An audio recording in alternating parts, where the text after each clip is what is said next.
Hello, everyone, and most welcome to this, debate. No, it's some kind of discussion. Yes, we will talk about design from security, privacy, and trust. And we are in the middle of Lund, south of Sweden, and here in studio we have Elena Pagnin. Yes. I got it right? Yes, perfect. Thank you. Yes, associate professor. At Lund University. Yeah. And your specialty is? Authentication and cryptography. Data authentication cryptography. And then you have a colleague, Christian Gehrmann. Professor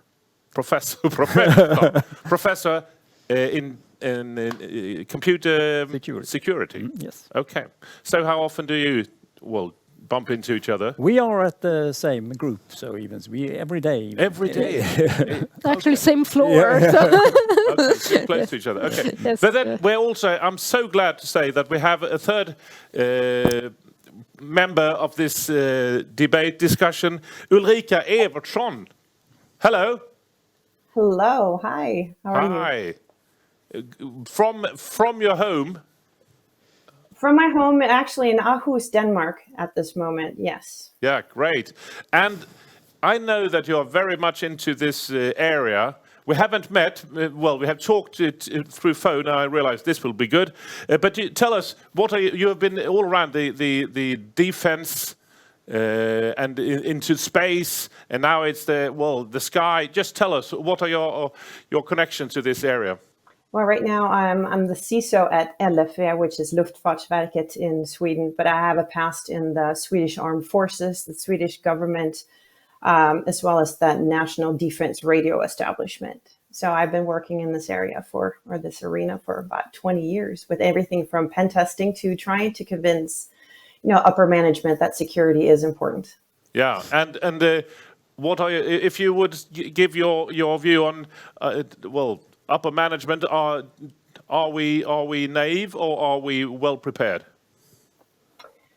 I would not say we're well prepared. I wouldn't say we're naive either, but I think security is a cost issue a lot of the times, and we lack the knowledge of the consequences of not having the security in place. It's like having a car insurance, but we haven't quite understood the connection to needing a security insurance, if you will, or having security controls in place. Yeah. So from your perspective, being close to the politicians also, what are we really lacking? What are the most important thing to get on board?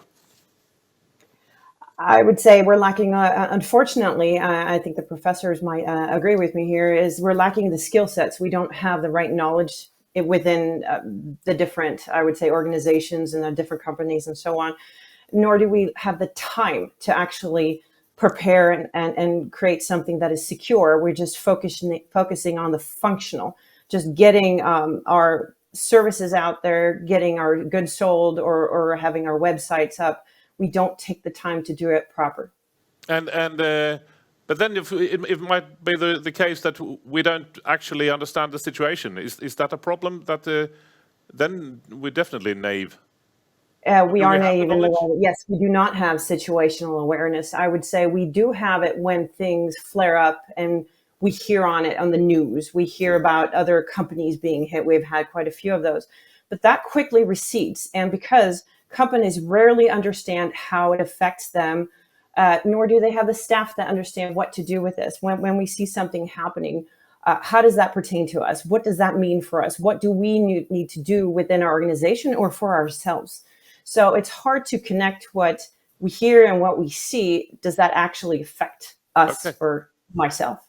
So is this typical Swedish, or do you think this is, in many countries?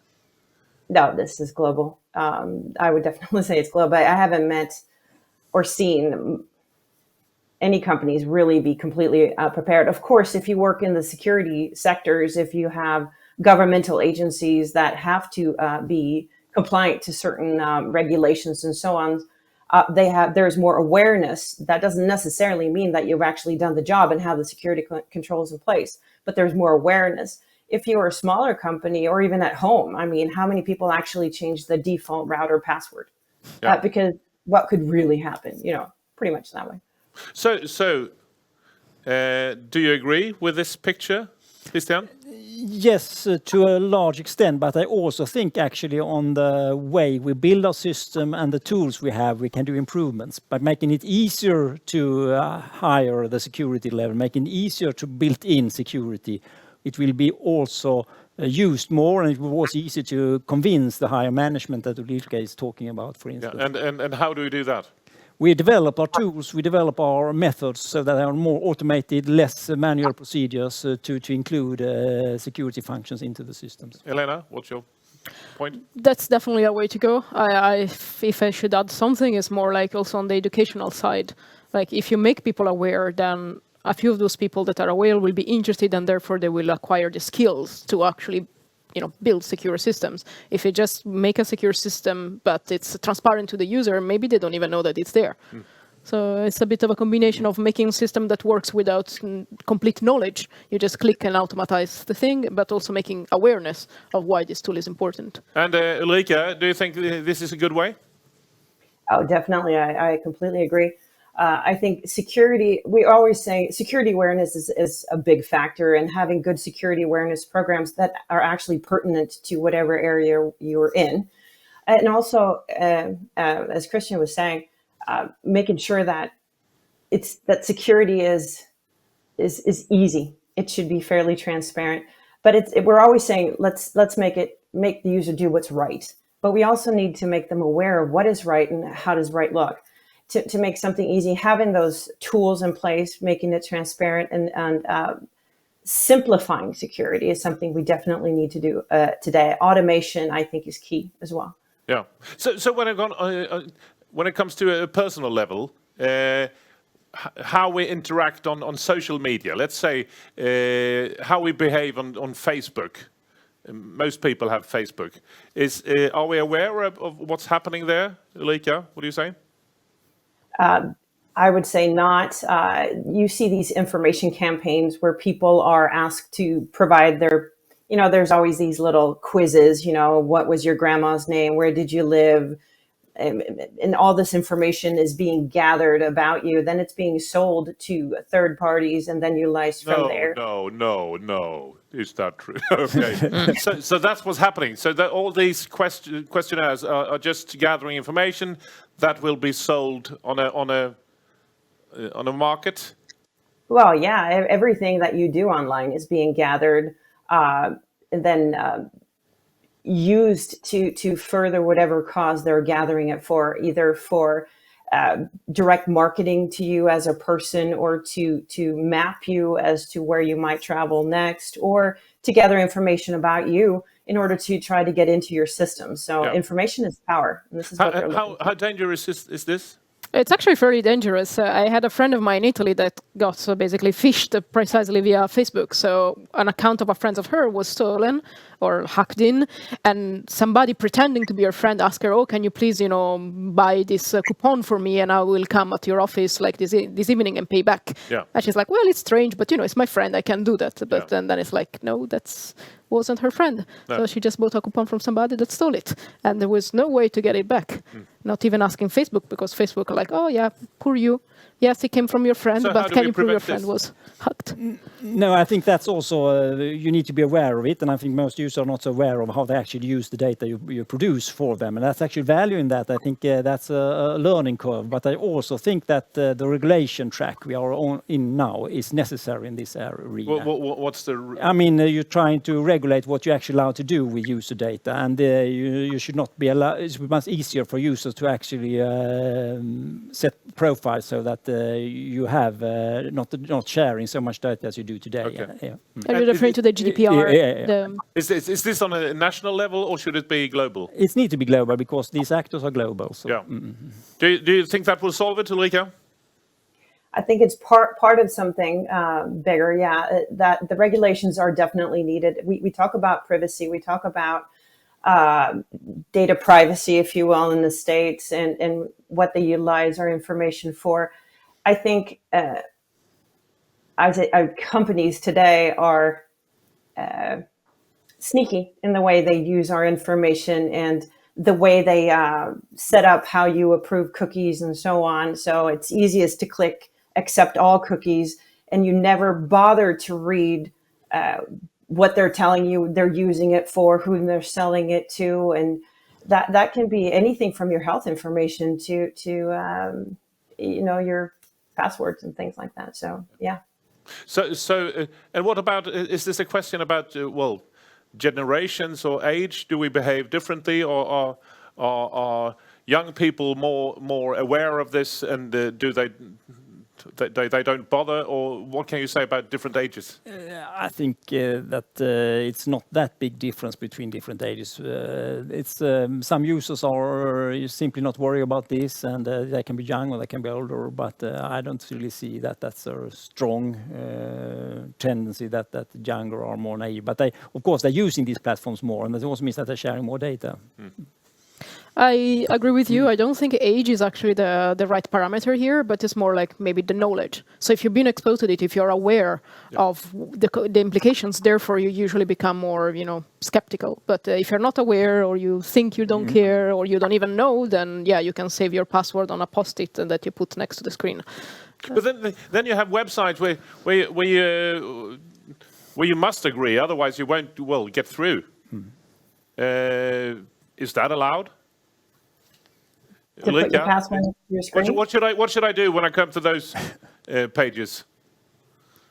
To enter my information, you simply don't enter your information. Go to another website. Be very careful with which information. Actually look through and see what the agreements say they're allowed to do with your information. Yeah, but it's so I don't have the time to read it. It's very long. Yes, it is very long. I have 90. Going back to what Elena said. Yeah. I have I look at my iPhone, and then there's 90 apps that want to be updated. Agree. So that's Correct. That's the major problem, I would say. How do we? I would say that is one of the major problems, because people take the path of least resistance like water. You want it quick, you want it fast, you want it now, you want to get to whatever website you're looking at. But you have to stop and ask yourself if you want to give away your information, and if that's a cost you're willing to pay. We need to look at information as it has value, that you are paying, or you need to be paid for your information. And do you actually want to give that information away? You also need to be aware of what is being done with your information. How is it stored, sold, furthered to other parties? And are you okay with that? How do I, if I decide I want to know all the things you just said, where do I start? I don't know where to go. Well, that's true. That is actually really hard to know where to go. And I would say today, depending on if you're global or if you're in Sweden, it is not easy to find all this information. But I would start with the website right there that has the information about the cookies and whatever end agreements you're clicking on, to actually read one. Just read one and see all the stuff you're agreeing to. And are you okay with that? Or when you walk into a store and they say, or you're a member, you will get 20% off. And they say, would you like to be a member? And I say, no, thank you. And they say, but you will save 20%. And I say, no, my information is worth more than that. Be aware and make sure you put a value on your information. Yeah. So I can, if I can have all the stuff for free, you can have it. I can be a member. Is that a good way to start? I would say nothing is ever free. No. It always comes with a price tag. And we need to learn that with information, as we do in real life, because real life is now online. So in this system as we have it at the moment, where are the weakest links, do you think? Where do we need to develop most? Christian? When speaking of these things, I think there again, it must be easier for the users to select general policies for themselves. I mean, I think the system should help us if we say we have. So I can choose my own policy. You should say you could choose your own policy and saying this type of information I'm allowed to do, and I should be able to use most of the services with that profile. Now it's the opposite. You're almost forced to share a lot of information that you actually should not. Maybe if you have been aware of it, you never have. I'm a high-risk profile type. I can choose that one. I'm like something like that. Yeah. Is that possible to arrange? What would be needed to get that kind of situation? Work, people, agreement, policies that come from above and impose it, so that everybody's actually using, and not like, oh yeah, there is the GDPR, but let me try to cut this corner, let me make people agree to all of the cookies just because then I'm covered with the GDPR, although maybe I don't need all of them. Yeah. So just... Do you think that that's a way, Ulrika, to have, you can choose your own style, your own version, and then it will be suited for all the different agreements that you go into? Definitely. I think it's a good way to go. And as Elena is saying, we also need to make it hurt a little more for the companies, make them pay if they decide to do cut corners. But it should be easy for the user to say, I'm a very private person. I do not wish to share more than my name. I don't wish to share my location. That's all. That's all I'm going to go. But I should still be able to reach that service. And I notice a lot of websites don't allow me to reach that service unless I've given way too much information about me. And you fully agree on that. Yes. Yeah. So what we've used the word GDPR a couple of times, and as I know it, it's a European way to try to find a new way in this area. Is it a good one, or is it toothless? As the General Data Protection Regulation in Europe, I think it went on a couple of years ago. So I think it's definitely a good step forward and something that Europe has, and I don't think the US has anything to this level that actually empowers users. Like, I should be able to withdraw my data if I want to. If I decide now that I don't want to be more part of the system, the developer need to delete my data from your database. So I think that is a very good step forward, but I don't think we have the technology and the knowledge there yet to implement these things that the regulation is setting in a good way. No, I agree on that. I mean, we have the regulation there, but it's not really been implemented in systems and so on in a way. It's often instead becoming an obstacle, and then you use ways of using that it was not really what this was intended for, and you don't really get the end result. But if we improve the systems more in that direction, I agree with Elena. It's a step in the right direction. What do you think about GDPR, Ulrika? It is. I agree that it's a step in the right direction. Technically, it is near impossible to live up to due to the fact that third-party services are located all around the world and not necessarily adhere to the GDPR, such as Microsoft. They're in the States. It's an American company. They can get all your information if they ask for it due to the laws they have over there. And many other countries have laws like that. So it's a good start, but it's hard to live up to.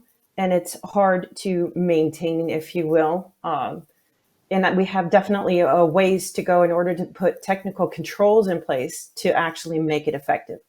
And who's responsible? Who's the front driver here? For the GDPR, you mean? No, well, for the development in the right direction. Who will have to go first? Yeah, well, the main driver has to be us. We have to say, no, you may not use my information that way. You need to show me the controls that are in place in order to handle it. But also demand, if we want the functionality that, for say, Microsoft is selling, they need to figure this out. They need to have controls in place that allows us to be compliant to these laws. So start making demands on the suppliers. Where on the planet, in which country do we have the most mature discussion about these things? And we're very well upfront. Well, we're really going forward and taking the right discussions and getting things done. Any ideas? If you look for inspiration around the world, where do you look, Elena? I'm thinking. Okay. I don't think I have any. I know Belgium is doing a lot, but I don't know if precisely for privacy. No, I agree. It's in the European Union. You always agree. Yeah. And I think that many countries within the European Union are taking this serious. France as well, and Germany also, and Sweden to some extent. But we maybe not leading there. I think other European countries are more pushing in this direction. Ulrika, where do you look for inspiration? Well, where it's the hardest for me to work, I would say Germany and Italy, because they make it the hardest for me in order to put solutions in place, which is good because they have very strict privacy laws, and especially Germany, due to the fact that you have to be on German soil as well, not just a cloud environment. I think we have a ways to go, but I would say Germany keeps me on my toes. What about we have many of the infrastructure on a private level, companies, and we have BankID, we have different solutions. When it comes to building a resilient society, who's responsible for that? And investing money in these systems way ahead? Well, I think this is, something that needs to come from above, like a movement from maybe even the state level or European level, having education so that people can be aware of it, investing into positions that will be open in companies. So we just need to create opportunities for people to be aware of it and for people to develop and improve. Yeah. Ulrika? I agree. It has to come from yes, up above as well. On the governmental side, we need to regulate this. But we also need to make sure it comes into our educational systems, because we're not speaking about this enough within our schools. So, adding on this is a new dimension where we're entering. And yes, they're very used to doing anything from WeChatting to TikToking, and that's super simple. But the infrastructure behind it, that information sharing behind it, they're not aware of that. That needs to be something we teach in school as well as math, I think. Yeah. And you think we are lousy at that at the moment? Yes, we are lousy at that at the moment, yes. Yeah. So finally, I'm just thinking about things I've seen in films. They always, when they have this hacking, there's always a computer and the agent, and then they're sitting close to the computer, and they've gone through a back door, they say.